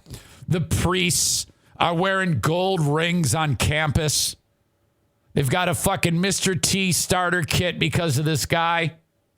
Everybody's filthy fucking rich. And you let them walk? How? Unless Brian Kelly went in there and said, there's no money in the world you can give me. I'm leaving. Then, holy shit. Maybe he hated it there. I don't know. Maybe he didn't like the cold. I don't know. I mean, surely he doesn't live in South Bend, Indiana. This guy, by the way, this Brian Kelly, who's now going to be coaching LSU after Orgeron left, which I still can't believe that fucking imploded. Holy shit. When I moved here to West Michigan, okay, we got a college that no one's heard of. Like 5 miles away. It's called Grand Valley State University. My daughter went there. They were it's not a Division I school. It's like fucking high school with cigarettes. They play football on a field where there's 300 fans just sit there. Nobody, it's fucking small time. No one. The only reason why people go is because they just go get shit-faced. And then they're, whatever. But Brian Kelly, they hadn't lost in 5 years when this guy was a coach. So, he kicks all manner of ass at Grand Valley State University. Then my alma mater, Central Michigan University, says, hey, motherfucker, come up to our school, 100 miles north and make us winners there. So he goes, all right, yeah. So this guy, he's pretty young at the time, goes up to Central Michigan University and kicks ass there. And all of a sudden, Central's kicking the shit out of everybody. And then, this is a classic climbing the ladder story. And I think it was Cincinnati The Bearcats come calling. They go, hey, what are you doing at Central Michigan University? Get out of that shithole. Come here and turn us around. So all the while, this guy's like naming his price. He's got the fucking name your price tool. He's getting like huge pay raises all the time. So he kicks all manner of ass in Cincinnati. What the fuck? You see, this. I'm really impressed with this guy. You know, when you perform at a high level, you got the juice. You can do whatever the fuck you want. Gets the job at Notre Dame 12 years ago, makes them winners. You know, Notre Dame battling for national titles in the discussion pretty much for most of every football season. Everybody's happy. I don't know if they're going to make the playoffs this year. They might need some help because of all things Cincinnati beat them. But out of the blue, LSU marches in and says, hey, how about we make you a super rich guy? He's already super rich, so he's leaving Notre Dame. Oh, my God, I cannot believe that.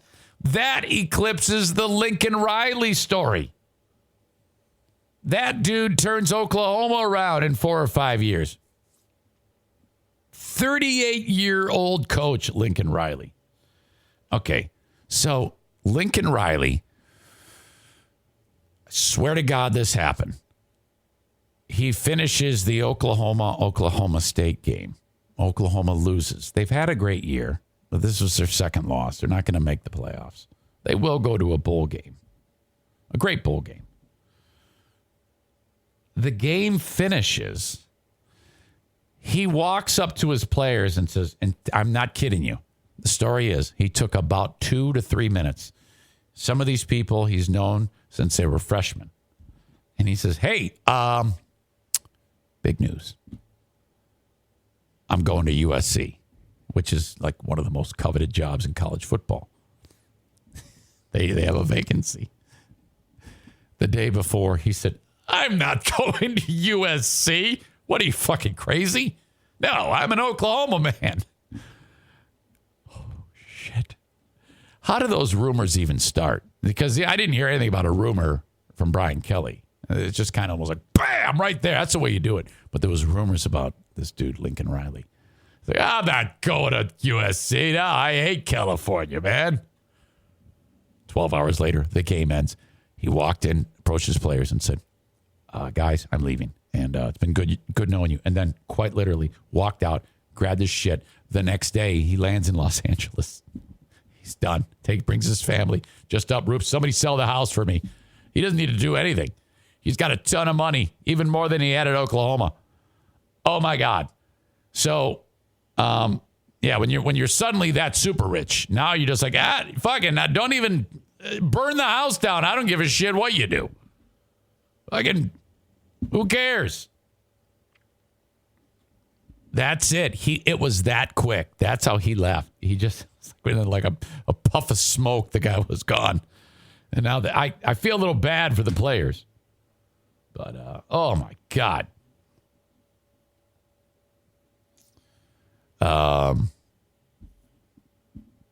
Dennis writes, LSU is accustomed to national championships. Kelly choked away 3 opportunities at Notre Dame. PJ Fleck leaving Western to go to Minnesota. Western's AD is like his mom. Yeah, smell you later. Stevie says, Brian Kelly, asshole of the day. Chris K says 300 people. Grand Valley has a huge stadium and it's packed all the time. A huge stadium, you say? Well, hold on. Let's find out. I'm going to guess 21,000. Lubbers Stadium capacity. A huge stadium, you say? Ooh, I was a little off. Ha ha. Stupid me. 10,444 fans. Oh, yeah. It's massive. Let's take a look. In fact, hey, ladies and gentlemen, Chris K wants to show off how big Lubbers Stadium is. Look at his place. Wow, it's like where the Dallas Cowboys play or a mid-size high school. You fuck. All I see is trees. Look at how tiny this place is. This is like Jenison. Over there is where the boosters sell Tootsie Rolls.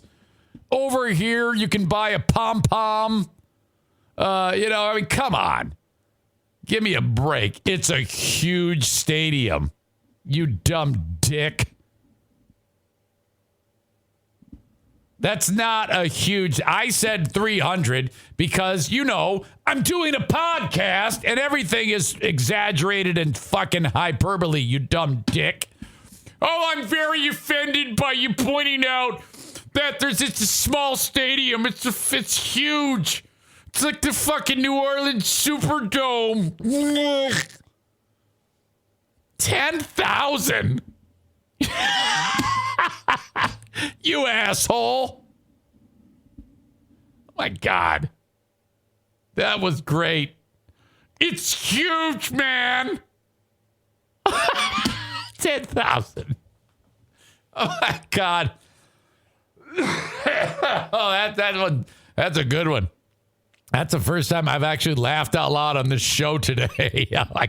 I tend not to laugh that much at anything, but that's funny. Lubbers Field or whatever the fuck it's called is a huge stadium. It's a tiny fucking plex. Look at it. All you see is trees, you asshole. Oh, my God. Ty, Big Red, my new favorite audience member. Everything that's new is new. Lumen Field. I don't know what the fuck that is, but it holds 72,000. Probably some college in his backyard. Hey, did you guys know Lubbers Field is huge?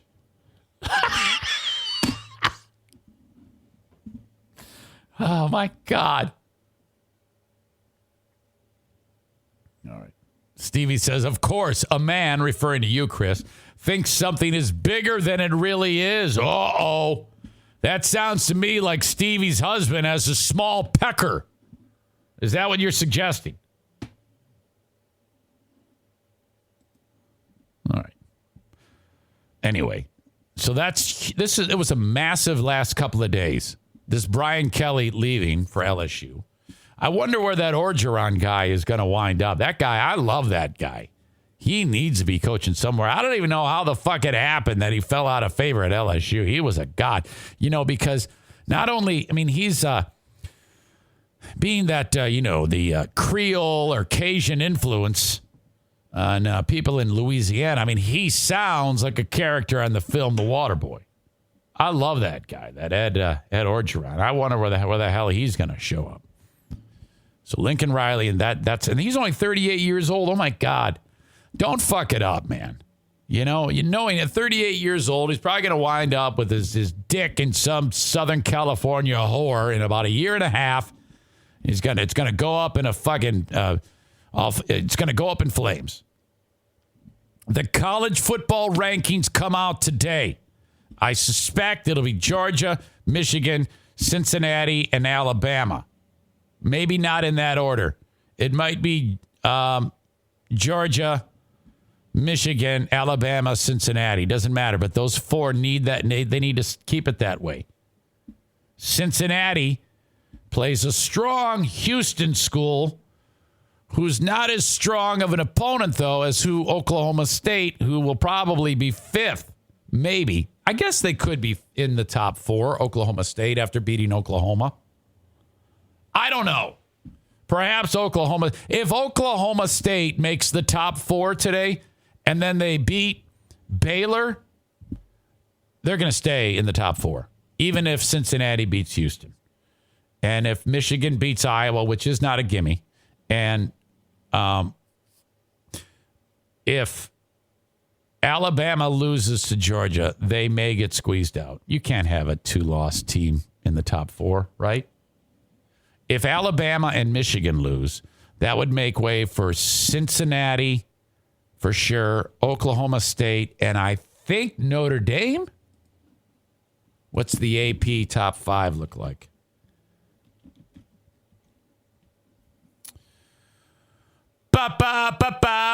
Brian Kelly. Yeah, it would if Alabama loses, out to Georgia. If Michigan loses, out. That would make way for Oklahoma State, Notre Dame, Georgia, Cincinnati. Ohio State. What about a fuck you? You lost 2 games, you fucks. Okay. So then if you're Notre Dame, you're like, hey, Brian Kelly, playoffs. Ha ha, fuck off. No. All right. This is a great story here. Take a look at what Jim Harbaugh did. Wait a minute. I might have lost the story. I got to get it. Hang on. Tybigred followed on Twitch.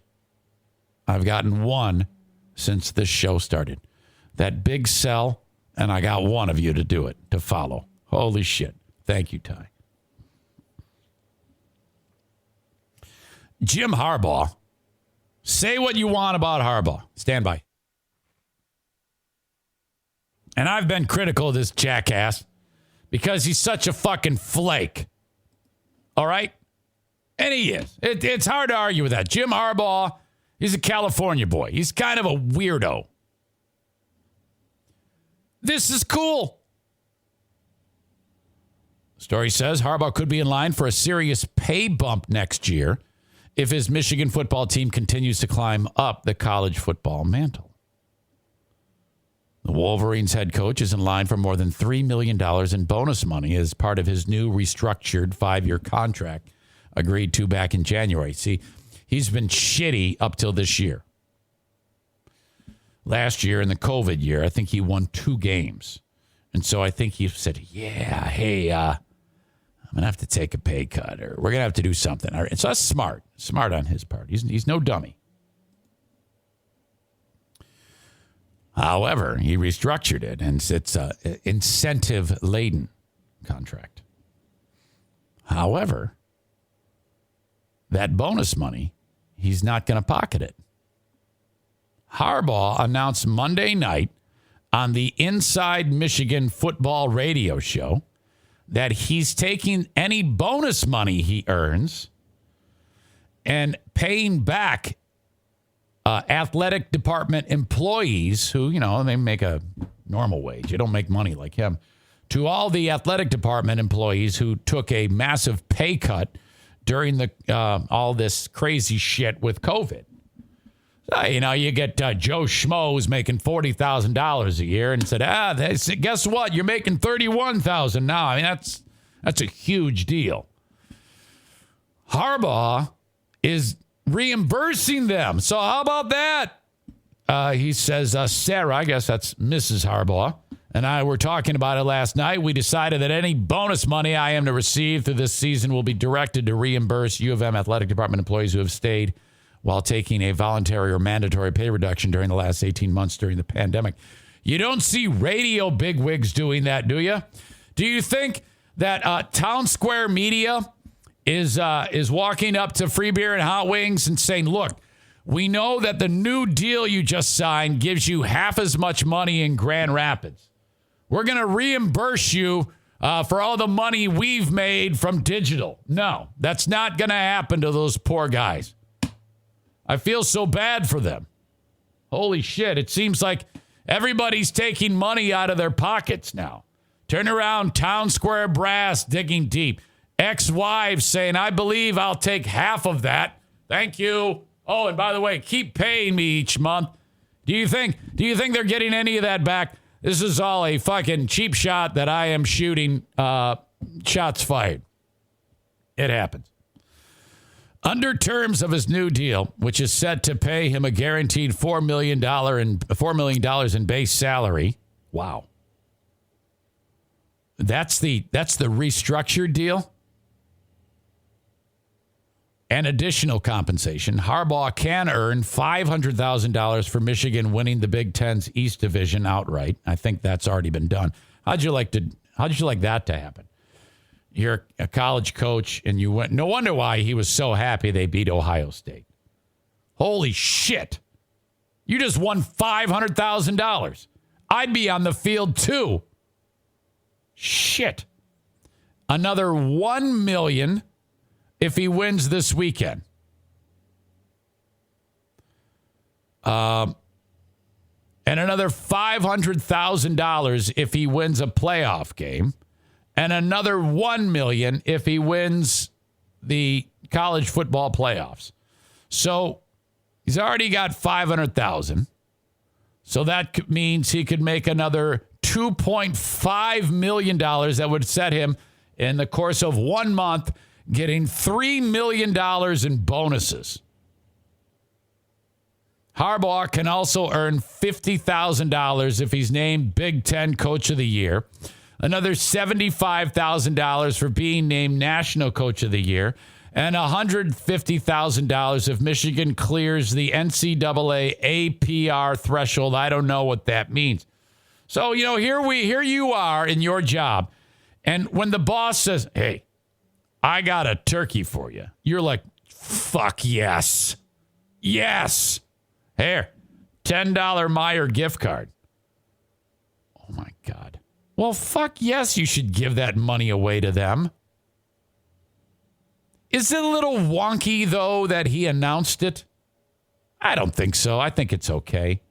That's a feel-good thing, I mean, I'd be a hypocrite. I mean, I announced that I gave away a kidney and got so much fucking mileage out of that story. I mean, so no, I don't think I think that's actually very important to announce that so that others will do the same. I don't have a problem with any of that, but that's a lot of fucking money. So, holy shit. If we're looking at $3 million plus 125,000 plus 150,000. Oh my God, we're talking so much money to be given away. I mean, how many people work in that office? Whew. Coach says whether it's folks who work here in football or at the ticket department or baseball coaches, men's swimming and diving coach. There's many people that my wife has gotten very close to. The kids have. Harbaugh said this is really just our family contribution to those who have had some financial strain through the last 18 months. Michigan Athletic Director Ward Manuel reported having to lay off 21 employees and freezing 15 unfilled positions with the department last year due to budget constraints brought on by revenue loss during the pandemic. God, don't you have a slush fund there? The amount of money you guys make. I find it hard to believe that of all the money that athletics makes, you don't have, that scene in that Hobbit movie, The Desolation of Smaug, when fucking Bilbo is walking in to see the dragon and he's walking up mountains of gold. He's like, what the fuck? And he's got to find that one shiny ass rock or whatever the fuck it is and give it back to the elves. There's a lot of inside football here on this stupid movie that I love. I mean, that's what that athletic department should be. I cannot believe you had to lay all those people off. Employees making under $50,000 a year did not lose any money, though. All right. In March, Manuel said the athletic department faced an $80 million deficit for the 2021 fiscal year. Oh, God. Shit. Note to self, build a slush fund. My God, what's that guy's name? Who's the guy that he's a hillbilly, and if you work for him, you can't get pregnant out of wedlock, and he tells y'all to save your fucking money? What's his name? He says, hey, welcome to financial peace. I know everything but his name. And then you show up and you say, hey, Dave, I was 90,000. It's Dave. Dave Ramsey. I got it. I was 90,000 in debt, and in 1 month I saved it. I'm debt free. Don't you have a fucking emergency fund? Jesus. All right, good job on Jim Harbaugh. You're making me a fan. You're still a flake, though. You remember that time when he was coaching the San Francisco 49ers? And his team was playing the Lions. What was the name of that coach for the Lions who got the shit smacked out of him by Jim Harbaugh? He was a dick, too. Jim Fouts. What the fuck was his name? Jim Schwartz. That's Jim Fouts. What an asshole. Smacks Jim Schwartz. Okay, let me see if I can get this. After that happened, I think Schwartz went after him to kick his ass. And I firmly believe that. Yeah, because in the clip, I'll share it with you here. Harbaugh goes running on the field after another Lions stupid loss. Schwartz is the head coach. This is years ago. The game is over. Schwartz goes to shake his hand. And then Harbaugh does and then hits him in the back. Okay? And then Schwartz looks at him like, what the fuck are you doing? And goes chasing after him. It was awesome. Check this out. Since I don't have any sound. Game 2, America's Game of the Week, coming up right there. After these messages. Why did it in my mind? Didn't that seem worse in my mind? I don't think it was that bad. 2, America's Game of the Week, coming up after these messages. Okay, now you see Schwartz there looked at him kind of funny. In my mind, I thought he really smacked him. It didn't look that bad there. Hold on. You saw the exuberance as Jim Harbaugh and the Niners were running off the field. Watch what happens next. There's a quick handshake between Harbaugh and Jim Schwartz. In my mind, that was worse. Schwartz says something to him briefly, and then this ensues.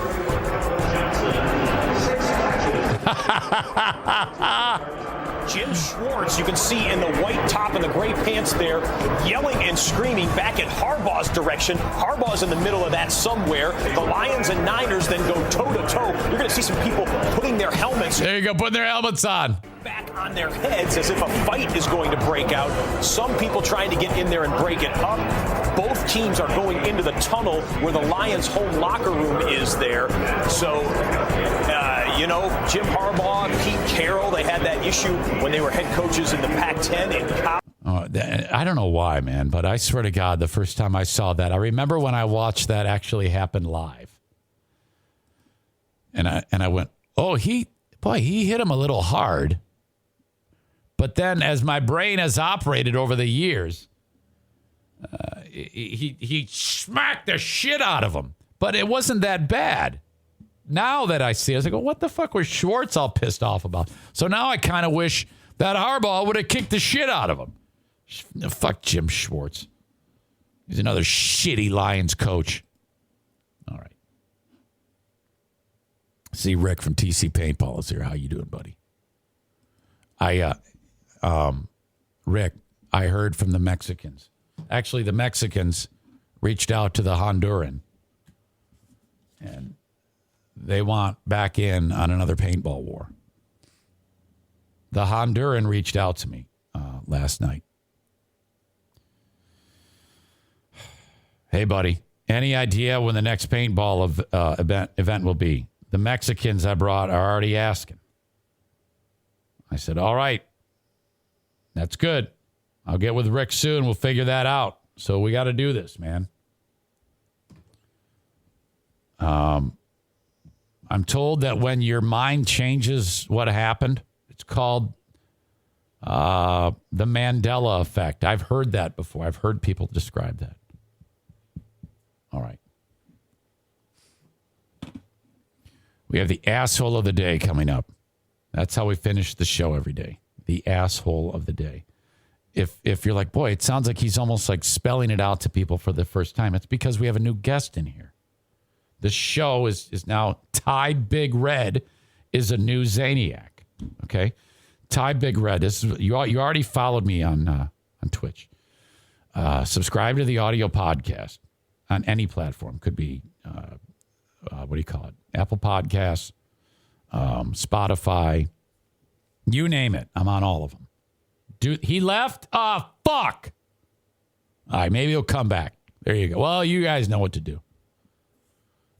Of course he just left. He probably said, you know what? I've decided this sucks dick. Fuck this shit. No, actually, he wrote, okay, bye, guys.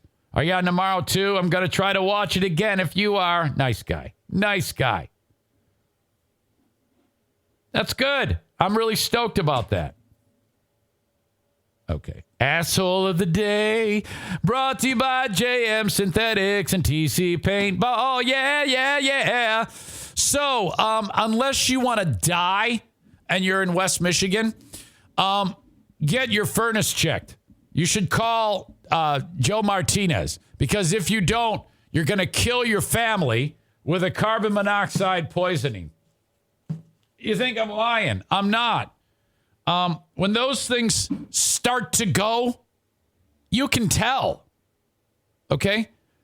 There's a lot of things that can go wrong with something that burns inside of your household, powered by natural gas. There's a lot that can go wrong. This is something we all take for granted. First of all, if you're like a lot of people, you haven't had it serviced in years. Good news is you can get it up to speed just like that. And it's only going to cost you $79. Otherwise, you're going to go into this heating season. You're in this heating season with a piece of equipment that's going to run at, 44% efficiency. Shit. Absolute shit. Fuel costs are going to be twice as high this year. You're going to pay up the ass to begin with. If that thing is running at its peak efficiency, it won't be as bad, dick. Okay? $79 is what you need to pay to get this shit running. They're going to check. Oh, my God. Okay, it's looking good, man. Or like, wait a minute. I think you have limited time on this. You need to replace this. Okay? Twice a year, these people should be at your house from A&E Heating and Cooling. Once for the furnace, once for the AC. 616-516-8579. Don't screw this up. 616-516-8579. While I'm at it, Blue Frost IT. You have all my sponsors. This is one service sponsor, similar to A&E Heating and Cooling. But what you have here is something that is so essential. It's just as important for the business as the furnace is for your home. The furnace guy is for your home. What I mean by that is it's really important if you have a small or medium-sized business to have someone at your beck and call if things go south. Last week I needed them. I go, hey, I just got a weird message and I don't know what the fuck is going on. And I called Alan. He goes, yeah. You're going to need to contact GoDaddy. That is a GoDaddy certification issue for your website. That has nothing to do with your tech. But I didn't know that. But I called him first. He goes, yes, this is chain of command here. I can't help you with that. GoDaddy. So I did. And they fixed it. It was a problem with my website. Point is, I'd have been over here holding my dick in my hand if I didn't have somebody in my corner. Okay? If something more severe happens, I don't know, monitor blows up, a hard drive fries, oh my God, oh my data, I got to save it. This is who you call. For my small business, for your small business, this is the managed IT service provider, services that they can offer you. 616-200-8550. Call or text 616-200-8550 or online at bluefrostit.com. You can also send them an email, info@bluefrostit.com. Last but not least, all right, we have a new class just announced in West Michigan for concealed pistol license acquisition. You have to take the class. You don't even need a gun to take the class. You need $125. That's how much it's going to cost you.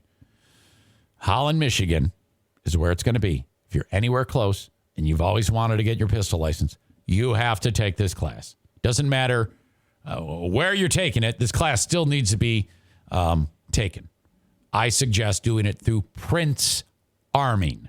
You're going to love this. You're going to make new friends. You're going to learn so much. You're going to be able to try out pistols because there's range time. Because if you're a newbie, you're like, fuck, I don't even know what the hell I should buy.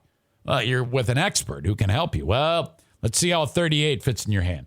Let's see how this 9mm fits in your hand. Let's see how this 40 cal fits in your hand. You know? Different size hand, different size gun. Well, it depends on what you're comfortable with. You're going to be carrying it concealed. Lady might have it in her purse. Dude might have it on his hip. And one of those sweet holsters that you just pull a fucking thing and the gun comes flying out of nowhere. Those are awesome, by the way. Go to ericzaneshow.com. Click the Prince Arming logo. It'll take you to his Facebook page. Click Events under the More tab. January 15th. That's a Saturday. 8 hours and you're done.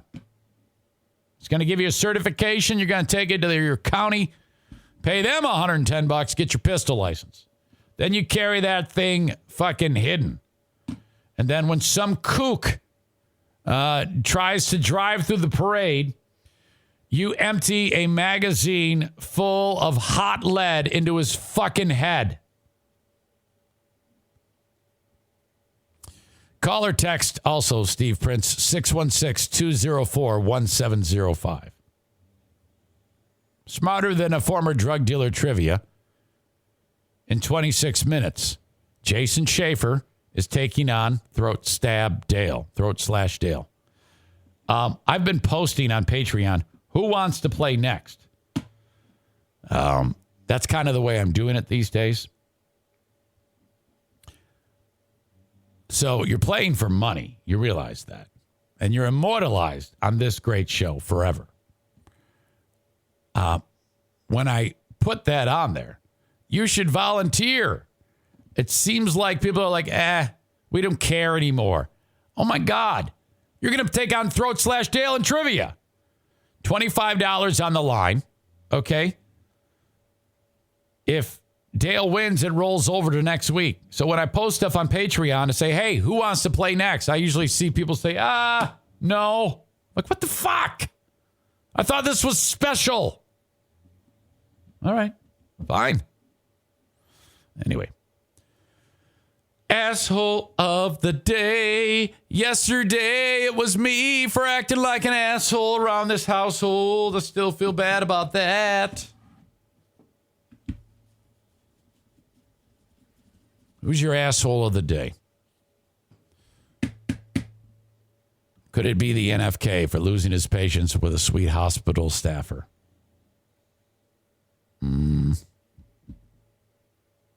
Joe Biden says Omicron. Come on. The biased media in the Darrell Brooks saga. Darrell Brooks could be an asshole of the day. Brian Kelly is leaving Notre Dame. Lincoln Riley is leaving Oklahoma. College football rankings come out today. Coach Harbaugh is doing something nice. And he apparently did not smack the shit out of Jim Schwartz. Corey, still going back to the hospital worker and implying that she had large breasts. What the fuck is wrong with you? Kate says Harbaugh for bragging about helping people. Really? You think he was bragging? How is that different than me talking about I gave away a kidney? Is that different? I don't know about that. Chris says, shit, I'll play again. Tell you what, Chris, if nobody says, hey, I want to play, you can. Somebody's got to play this fucking game. All right.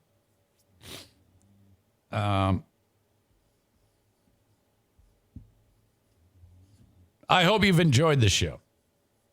As always,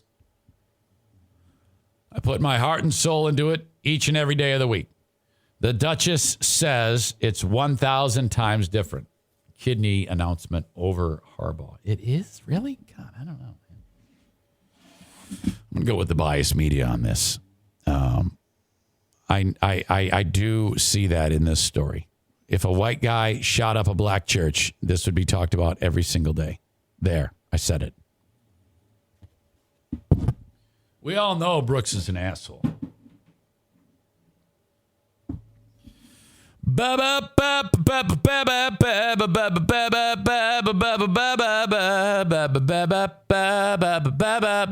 This show is done. Yeah. I'm going to end. I sent you off to an ESPN. I rated an ESPN Twitch stream yesterday. So I'll do the same thing. I'll end with the theme. I'll drop a commercial in. And then we'll rate a show. I don't know which one yet. As always, thanks for being part of this one. You know the drill. Follow on Twitch. Tell your friends. Subscribe to the audio podcast. Buy bits, I guess. Throw them my way if you like something. Subscribe to the Twitch channel. That helps too if you don't want to see commercials. Thank you to those who have gifted subscriptions. You know who you are. Patriot Nick leads that. You guys are awesome. Till next time, this is the Eric Zane Show Podcast. Signing off. Hey, did you guys know that Kenny's daughter's getting married? Kenny wanted me to tell you that. Kenny's daughter was proposed to. So now Kenny is doing wedding planning. Kenny is a nervous wreck. He hasn't yet met this young man. I think Kenny's gonna kick some ass. You know that when Kenny meets that guy, he's gonna look at him with a wayward eye. And God help that dude if he is in any way rude. Can you imagine if he meets Kenny and Kenny's like, hey man, hey man, welcome son. Hey, let me introduce you to my Miss Pac-Man machine. Oh my God. Yeah, you what? You want me to pay for this wedding? Well, shit, I gotta sell Galaga. Oh my God, you expect me to sell my Rampage game? Oh my God. Not since flying reindeer have the holidays seen something so amazing. Just in time to make selfie-ready holiday hair easy. Introducing the do-it-all styling tools for glam holiday hair. The holidays are happier with glam hair.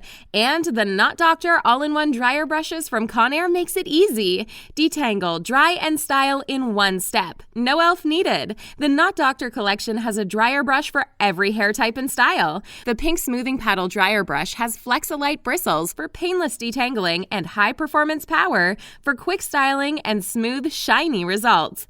And the purple dryer brush comes with a bonus volumizing attachment to boost lift and volume at the roots. It's perfect for salon blowouts at home. And since they're ideal for every hair type and length, they make great gifts for everyone on your list who wants beautiful hair without the hassles. Shop the Knot Doctor dryer brushes at Conair.com or at your favorite retailers now.